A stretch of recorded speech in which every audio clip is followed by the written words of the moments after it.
अगर आप सच्चे टेस्ट क्रिकेट के प्रेमी हो तो कल जो आपने लॉर्ड्स के मैदान पे देखा हो भाई, आपको मजा तो जरूर आया होगा.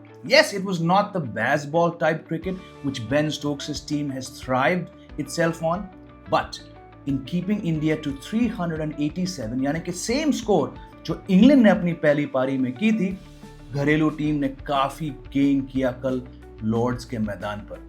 और इसका श्रेय जाता है इंग्लैंड कप्तान बेन स्टोक्स को, क्योंकि पहले सेशन में ऐसा लग रहा था कि दोनों ऋषभ पंत और केएल राहुल आराम से अपने सेंचुरीज बनाएंगे.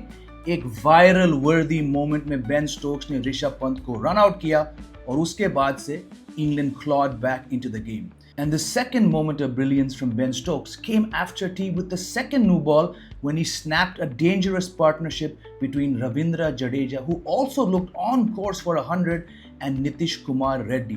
स्टोक्स ने पिच से उछाल निकाली और नीतीश कुमार रेड्डी का विकेट लिया और उसके बाद से फाइनल सेशन में कुछ 70 रन के लिए इंडिया ने अपने आखिरी 5 विकेट गंवाए. अब दोस्तों जाहिर सी बात है कि दोनों टीम्स के प्लेयर्स काफी फ्रस्ट्रेटेड हो चुके हैं. एक तो पाटा विकेट जिसके ऊपर बॉलर्स के लिए कुछ नहीं है, ऊपर से अनयूजुअली वार्म इंग्लैंड वेदर, उसके ऊपर इतने सारे बॉल चेंजेस, इतने सारे कंप्लेंट्स ड्यूक्स बॉल के खिलाफ. और अगर आपने कल का प्ले देखा होगा तो आप जानते हैं कि पहले सेशन के पहले घंटे में 5 डिलेज हुए थे. यहां तक कि बांग्लादेश के अंपायर इतने पक चुके थे कि उन्होंने एक इंडियन सब्स्टिट्यूट प्लेयर से कहा था कि नहीं, तुम फील्ड से निकलो. तो look at the backdrop of this day.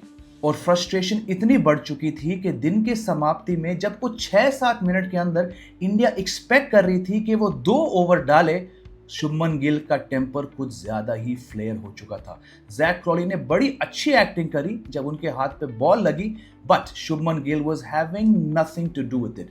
और दोनों टीम्स के बीच दोस्तों मेरा मानना है कि it's India who will be kicking themselves for not seizing the advantage and taking a significant lead over England.